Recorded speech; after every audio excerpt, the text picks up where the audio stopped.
I'm John McKee, editor of Messianic Apologetics, Messianicapologetics.net. And I would like to welcome you to this episode of Messianic Insider. This is your theology and news roundup for April the 14th, 2025. We are relaunching Messianic Insider as a 5 times a week daily broadcast.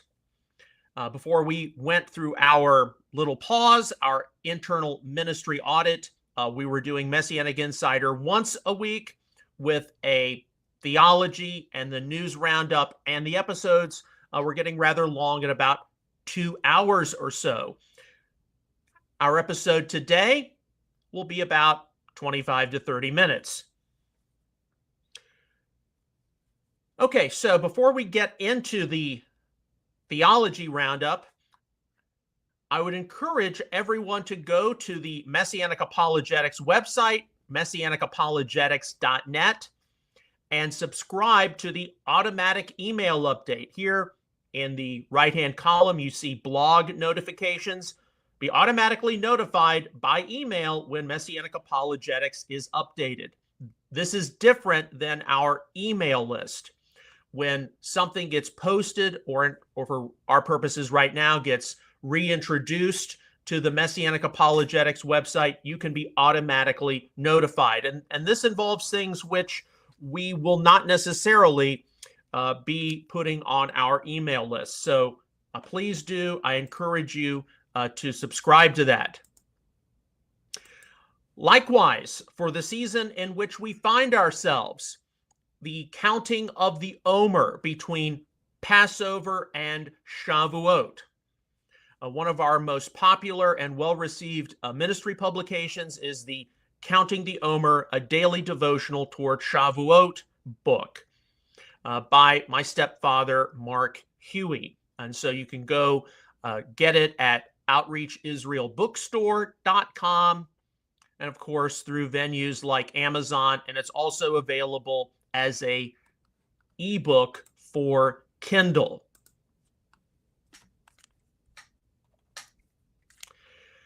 All right, our theology roundup. We are presently in the middle of Passover and unleavened bread. And between Passover and Shavuot, of course, are the 7 weeks of the counting of the Omer. On the Messianic Apologetics website, so we're going to go back here, I encourage you to go to the Frequently Asked Questions tab right here. These are all listed in alphabetical order. If you'll scroll down to the letter O, we have an FAQ entry on Omer count. You can click on that and a PDF file will appear. And the question here is, do you follow the method of the Pharisees or Sadducees for the counting of the Omer to determine Shavuot? It seems that most in the Hebrew Roots movement follow the counting method of the Sadducees. Okay, so this is an FAQ entry which will take you through the 2 major ways which are witnessed within the Messianic sphere of influence of counting the Omer, the 7 weeks between Passover and Shavuot. But I would just like to cover some of this because this is one of these issues which, if you've been in the Messianic community for any period of time, you've doubtlessly seen that there is some division, that there are some strong opinions issued, and there's not been enough theological inquiry. This FAQ entry is unique in that it presents both the Sadduceical position as well as the Pharisaical position. And here it even mentions the Essenic position, the position of the Essenes. A number of you are familiar with what this controversy has done. Some of you, not so much. So I'd like to just briefly discuss this. Sunday, so yesterday, the 13th of April, 2025, was the high Sabbath of Passover, meaning that today, Monday, April the 14th, 2025, is the first day of the traditional Jewish counting of the Omer, 7 weeks to Shavuot. So if you're part of Orthodox, Conservative, Reform Judaism, the counting of the Omer, the 7 weeks to Shavuot, has just begun.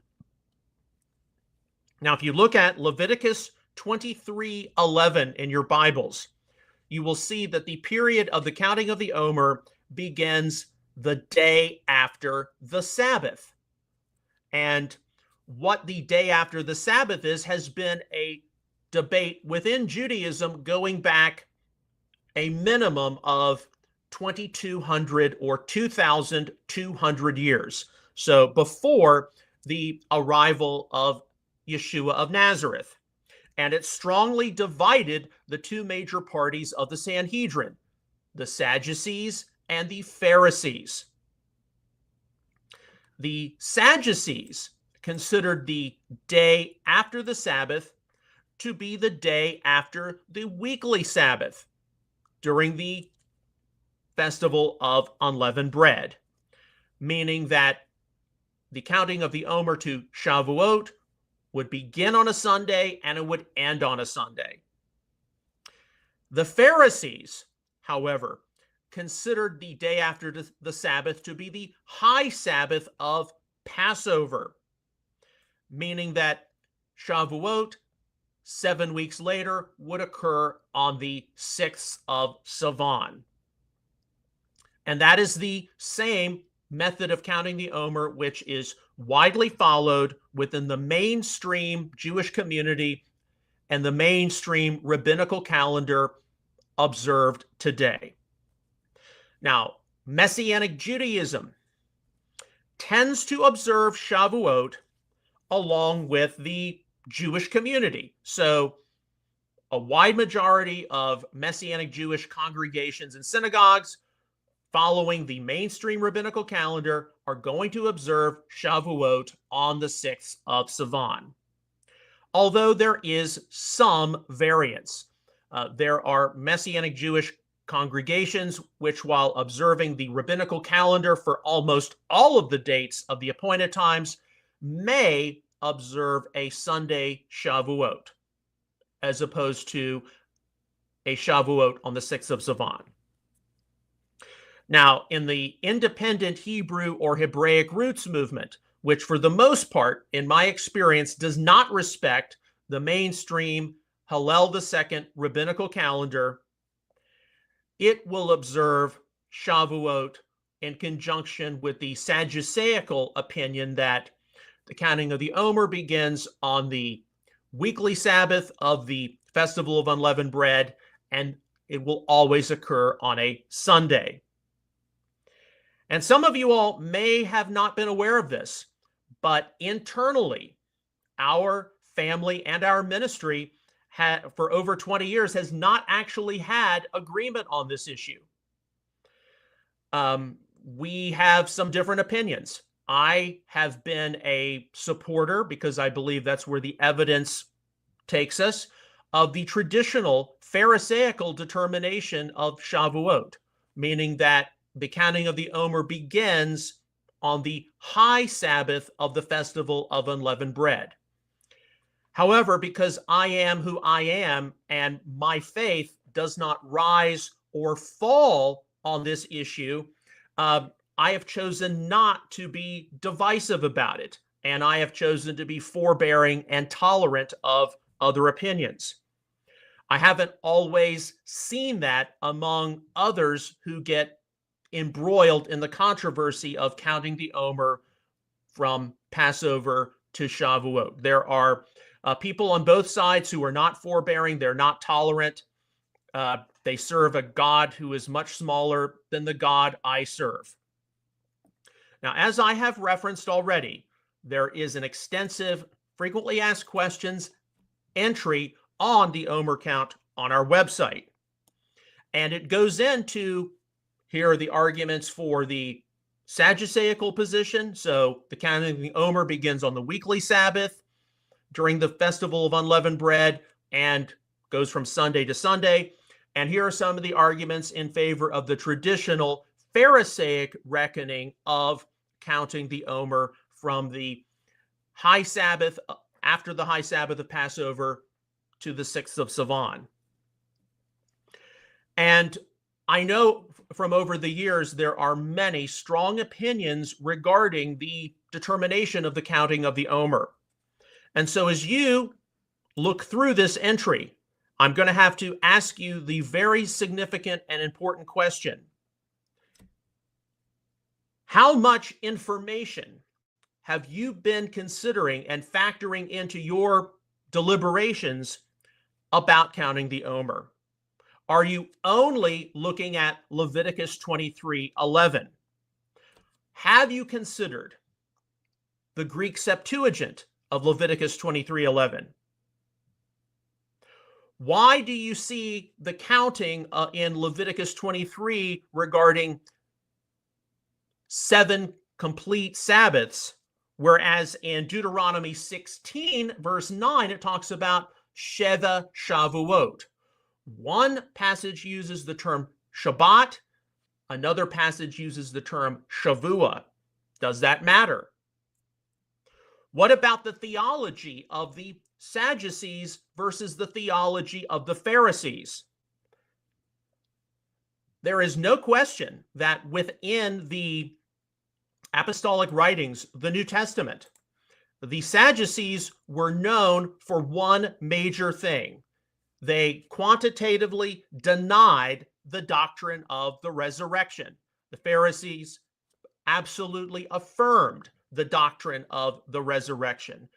The Apostle Paul, in his defense before the Sanhedrin, said, I am a Pharisee and on trial for the resurrection of the dead. Does that play any role in which method of counting the Omer is correct? Here's one which I have heard for many years.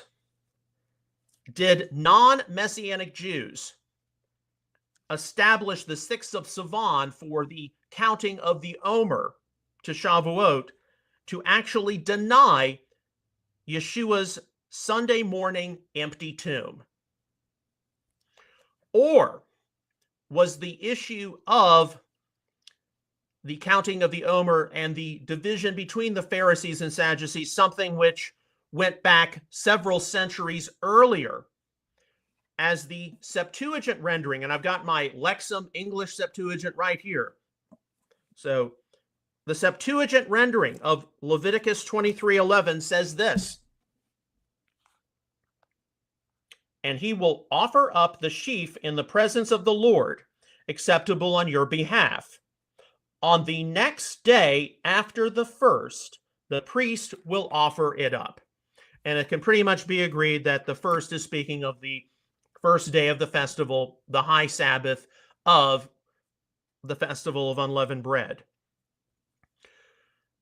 So even though I've heard for many years that, well, the Pharisees established the 6th of Sivan, meaning it can occur on any day of the week for Shavuot, to deny the empty tomb on Sunday morning. Actually, the issue of how to take the day after the Sabbath is reflected in the Greek Septuagint, which reflects a Pharisaical standpoint. And the Septuagint was used as authoritative by the first century ecclesia, given all of the quotes and all of the allusions in the Greek apostolic writings. Now, that's important to me. Some people it's not that important to. And here's another factor, which is you're going to start hearing more and more about in the future. We should all agree that remembering the resurrection of Yeshua the Messiah is absolutely paramount to us as men and women of faith. But is it required from Holy Scripture and even ancient Christian tradition that the resurrection of Yeshua always be remembered on a Sunday. And I'm not getting into Sunday, the day of the sun. That's just crap. No, because in one of the earliest controversies of emerging Christianity, and you take a class on church history, you'll quickly learn about this. The Quartodecimans, and that is a Latin term meaning 14ther. The Quartodecimans were an ancient Christian sect following a tradition handed to them by Polycarp, the successor of the Apostle John. They remembered the death of the Messiah, the death of Yeshua, on the Jewish Passover. So the Jewish community determined Passover. This Christian sect remembered his death on Passover. And then 3 days later, they would remember Yeshua's resurrection. Meaning that the day the Quartodecimans, following a tradition going back to the Apostle John, the day they remembered the resurrection could have been on any day of the week. And eventually, of course, it would be on Sunday, but that wasn't, of course, established yet. The Roman Church, however, if you get into the Quartodeciman controversy, decreed that the Quartodecimans, because they connected the resurrection to the Jewish Passover, they were considered to be Judaizing. That was not good for the church. So the Roman Catholic Church decreed that the resurrection of Yeshua was to be remembered on the first Sunday after the first full moon of the vernal equinox, which is, of course, the tradition which has persisted throughout Christian history and is present today ever since. And I remember over 20 years ago, when I was involved in a congregation which strongly adhered to the Sadduceical method of counting the Omer from the day after the weekly Sabbath to a Sunday Shavuot. And, I was tolerant, I was forbearing, but I brought up this issue of, well, what do you do about the Quartodecimans, following the tradition handed to them via Polycarp going back to John? They remembered Yeshua's resurrection 3 days after the Passover, meaning that it could occur on any day of the week. And I was just dismissed. Oh, you're getting that at cemetery, right? You're learning that in seminary and your church history classes. That was not good. And I think ultimately, having introduced that bit of information, I upset some of the formulaic teachings or formulaic conclusions somebody drew regarding the counting of the Omer. But as I have said, I choose to be flexible about this issue. Our faith should not rise or fall on this, because normally, most years, the difference between the two determinations of the Omer count, the traditional high Sabbath after the Passover, the Pharisaic method, or the weekly Sabbath, begins after the weekly Sabbath, the Sadduceical method. On most years, the difference is only a few days, and our Heavenly Father, the eternal God we serve, is much bigger than all of this. Yet this year, 2025, Passover began on a Saturday evening. The high Sabbath was on a Sunday evening. The first day of the Pharisaic Omer count is today. There are going to be people, they remembered Passover on Saturday evening, but because they believe that the counting of the Omer begins the day after the weekly Sabbath, they're going to now wait a full week to remember the resurrection of Yeshua and start their Omer count. And they're going to not even think that possibly there's an issue with this. And these are the people who will often strongly insist that 3 days and 3 nights be a full 72 hours. This is the kind of year when, taking into consideration the ancient Quartodecimans, would be very useful. But it's, of course, also part of our ongoing issue as Messianic people who believe in the significance of the Passover and the Exodus. And we legitimately tie it into the Last Supper, the death, burial, and resurrection of the Lord. Yet we don't want to be seen to do anything too churchy. How do we juggle all these elements properly in remembering the Exodus and the completed work of Yeshua on the tree? That's not always easy. Now, I wish all of you, regardless of how you count the Omer, the traditional Pharisaic way, the alternative Sadduceical way, or perhaps even the method of the Essenes, I wish you God's blessings. And I also encourage you to be loving toward other people who may not share your opinion.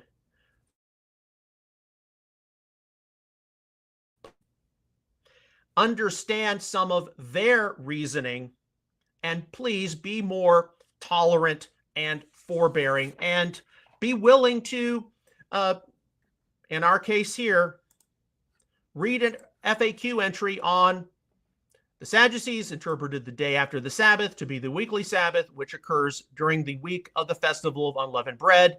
The counting of the Omer was thus to begin on a Sunday and end on a Sunday 50 days later. Or alternatively, the Pharisees interpreted the day after the Sabbath to be the high Sabbath, which occurred immediately after the first day of the festival of unleavened bread, the 16th of Nisan. The counting of the Omer would begin on any day of the week, and the day of the week which Shavuot would be commemorated would likewise fluctuate. Later Jewish tradition would set the 6th of Sivan as the specific day for Shavuot. There's been some time and effort put into this entry, which goes into a number of the different factors. Messianics who favor a Sadduceical determination of Shavuot, and then for Messianics who favor a Pharisaical determination of Shavuot. It's not as simple as some of you all may think. So this is not something to be divided over, but this year, there are going to be people who wait an entire week from Passover to start their counting of the Omer, and I would encourage you to at least review the other side if that's a position you take. All right, so on to our news roundup. We have about 6 to 8 stories to go through. We know that there are a lot of things, of course, occurring in our world, but most of these stories focus more on what's happening in the religious world. These are things which I encounter passively on social media, and they are things which are important to me. All right, so let's get started. This is something which I ran across on Instagram from Rabbi Raps. He's got a huge channel. He's a Chabad rabbi, and he fields a lot of questions involving Judaism, Jewish tradition, especially right now with Passover upon us. So I believe he's located in New Jersey, and here he is in a store, and of course he's holding a 2-liter bottle of Coca-Cola with a yellow cap to it. He says, the kosher for Passover sodas are unique because they're made with sugar cane instead of corn syrup. You can identify them by looking for the yellow cap. Now, we know from the recent presidential administration, especially with the appointment of Robert Kennedy Jr. as the health secretary, that he has made significant strides, or he's been working on seeing corn syrup removed from soft drinks because it's not that good for you. It's not that healthy. The United States is the only country which pretty much has corn syrup in its soft drinks. Almost everyone else uses sugar or cane sugar. That's why here in America, in the United States, Mexican Coke has become so popular. Well, because Ashkenazi Jews do not eat corn during Passover, whether you eat corn or not is your business, but because they don't eat corn, the soft drink manufacturers produce a special batch with sugar. And here he's talking about how many non-Jewish people who don't like corn syrup, they know about this, and they will stock up on Coca-Cola, Pepsi made with sugar during the time of Passover. So I thought that was interesting. There are, of course, alternative drinks if you like soft drinks at all, which you can purchase with cane sugar. Our own local Texas chain, HEB, has its own line of drinks made with cane sugar, like the lemon lime, the Dr. B, the Dr. Pepper alternative. Their cola is not that great. But some of them, and I enjoy soft drink, and they're less expensive than, Coca-Cola and Pepsi. So I thought this was an interesting thing to pass along. Bible places. This ran across my feed from X, formerly Twitter. The brothers from Rome came out to meet Paul at the Forum of Appius, located at the 43rd mile south of Rome. This milestone marks mile 43 on the Via Appia. Now, when you read the book of Acts and you see how the brothers and sisters went out to meet Paul at the three taverns, and then they all go back into Rome together, for most of you, that's an interesting factoid in the Holy Scriptures.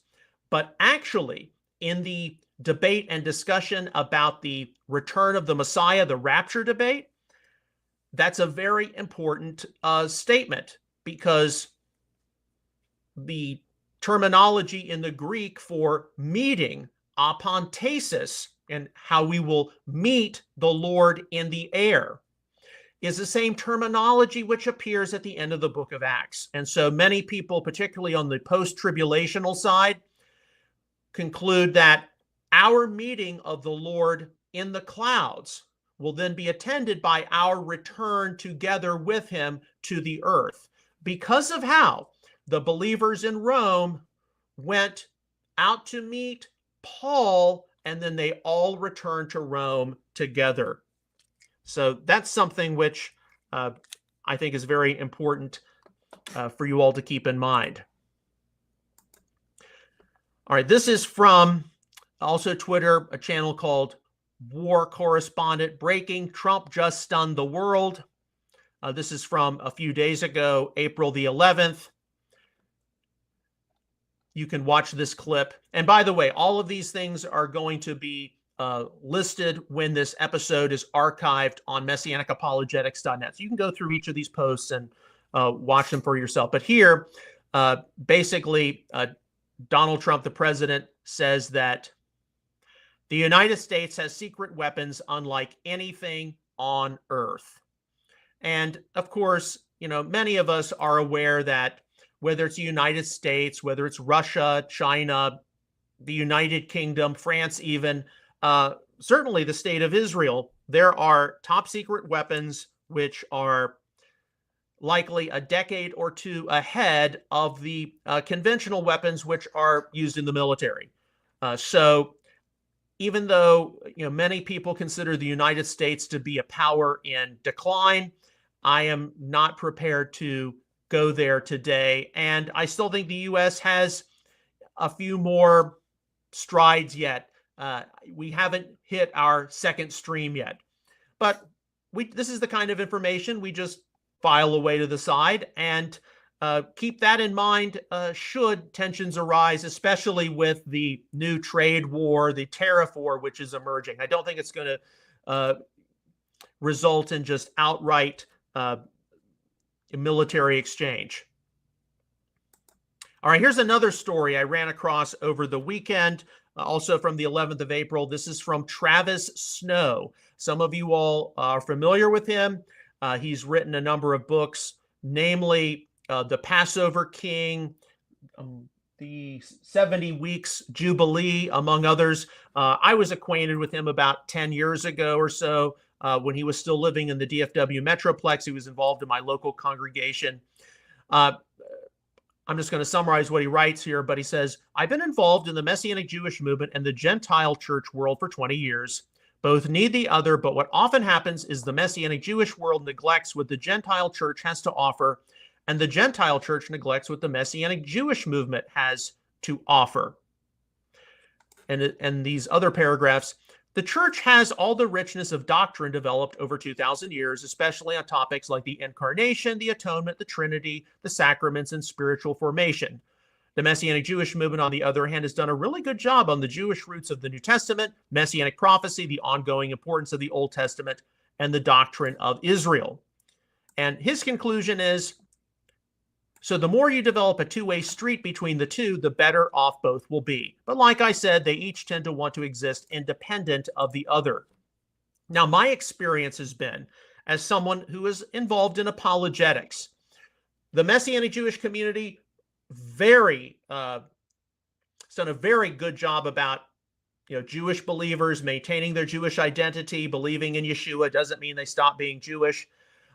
Very good job stressing the Jewish background behind the apostolic writings, the New Testament, bringing things out about the richness of the Tanakh or Old Testament, the centrality of Israel. But when it comes to a lot of, this is my take on it, when it comes to a lot of more contemporary issues, modernity, post-modernity, issues which definitely matter to people in your local evangelical Protestant church, even issues which matter to your conservative Reformed synagogue, the Messianic community, and this is my experience, your experience might be completely different, tends to just kind of put those issues off to the side. Maybe that's just where we are in the phase of our Messianic development. But for me personally, especially now as I have exceeded the age of my late father, any issue which could be addressed in his Sunday school class from 1987 to 1992, and he died, should be able to be discussed now in the Messianic community in 2025. And I'll just leave it at that. Okay, our next story. This is from CBS News. Protesters rally as new church led by son of accused Gateway Church founder Robert Morris opens up in North Texas. And there's a video you can watch from this, but James Morris has started a new church called Passage Church. According to this, it's located just a 6-minute drive from Gateway and was met with protests due to the elder Morris facing different charges. Just to make the answer brief, keep things brief, Gateway Church directly intersects with today's Messianic movement because Robert Morris has been a strong supporter of Israel. Gateway Church has given resources to a lot of prominent Messianic Jewish ministries. You also are doubtlessly aware of the Gateway Center for Israel, as well as the King's University, where many, not all, but many new Messianic Jewish rabbis and leaders are getting educated. We do not know what is going to happen with Gateway Church, particularly with the upcoming trial of Robert Morris and other lawsuits Gateway Church is facing. But we need to stay aware of this because it does intersect with the Messianic Jewish community. And so here, James Morris, Robert's son, who was his heir apparent, he had to resign his position from Gateway, but now he started a new church, Passage Church, which is located 6-minute drive. Okay. Okay, so here's a post I saw come across Instagram yesterday from End Time Headlines.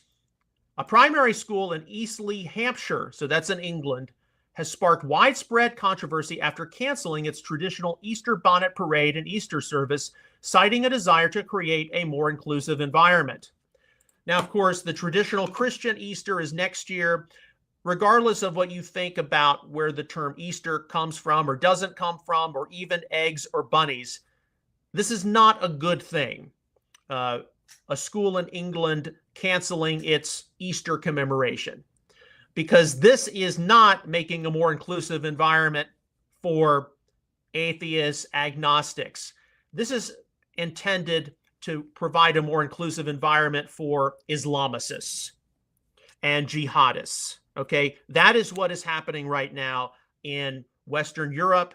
You hear terms thrown around like Londistan, Manchester stand, Liverpool stand. That is not funny.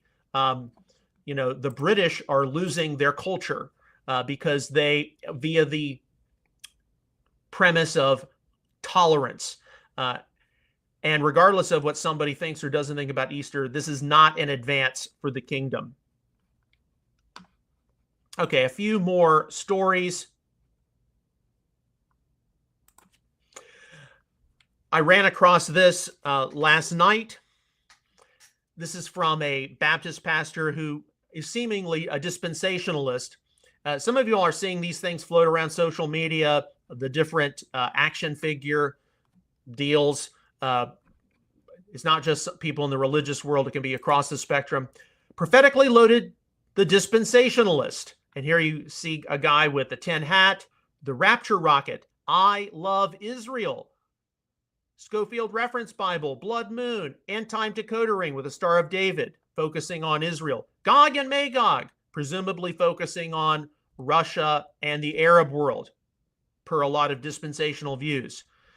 Pre-trib tonic, doom and gloom, any day now. Whether you want to laugh at this or not, the things about I love Israel, End Time Decoder Ring being Israel, dispensationalism being the huge supporter of Christian Zionism, these are all things which are under strong scrutiny today. And of course, we just have to be aware of what people are saying about dispensationalism. Even people like Tucker Carlson have come out against it. And we just have to address it when these different factors are raised, especially, like the Rothschilds being behind the Schofield Reference Bible. How does this affect us as Messianic people? There are people in the Messianic community, in Messianic Judaism, who are dispensationalists. I'm not a dispensationalist. I don't believe you have to be a dispensationalist in order to support a Jewish homeland in the Middle East and a unique place for the Jewish people in God's salvation historical plan. Okay, and then finally, and this is something I ran across today on Instagram from the New York Post. A declassified Cold War era file from the CIA has gone viral over its coverage of a supposed clash between Soviet soldiers and a UFO, whose passengers reportedly turned the troops to stone before blasting off.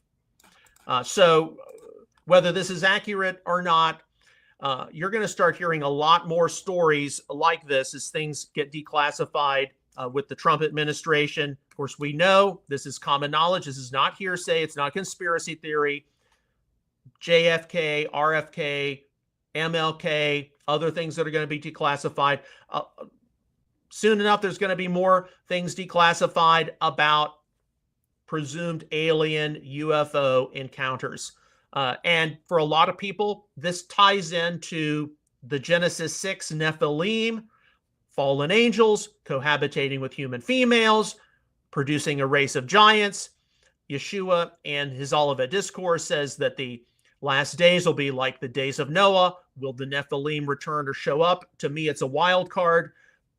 But along with that, the question of, is humankind the only civilization in the universe? Does God have other stories taking place? Is the conflict between good and evil bigger than just what is taking place on this planet? Is something that a lot of theologians are now having to sort through in the field of exotheology. So we note that. I mean, this is from the New York Post, so that's News Corp. It's not just from a tabloid you'd pick up at the supermarket. All right, so that's Messianic Insider for today, Monday, April the 14th, 2025. Tomorrow at 1 p.m. Central Standard Time, we will have our next episode. So please be sure to follow us on social media, Messianic Apologetics, Outreach Israel Ministries, Facebook, Twitter or X, Instagram, and of course, YouTube. As always, on behalf of Outreach Israel Ministries and Messianic Apologetics, I would like to sincerely thank you for your ongoing prayers, encouragement, and donations toward all of our ministry efforts. You can give online at outreachisrael.net/support. And we especially thank those of you who have been led to give a special Passover offering. We'll see you again tomorrow with another episode of Messianic Insider. Until then, may God bless you. Shalom, and take care.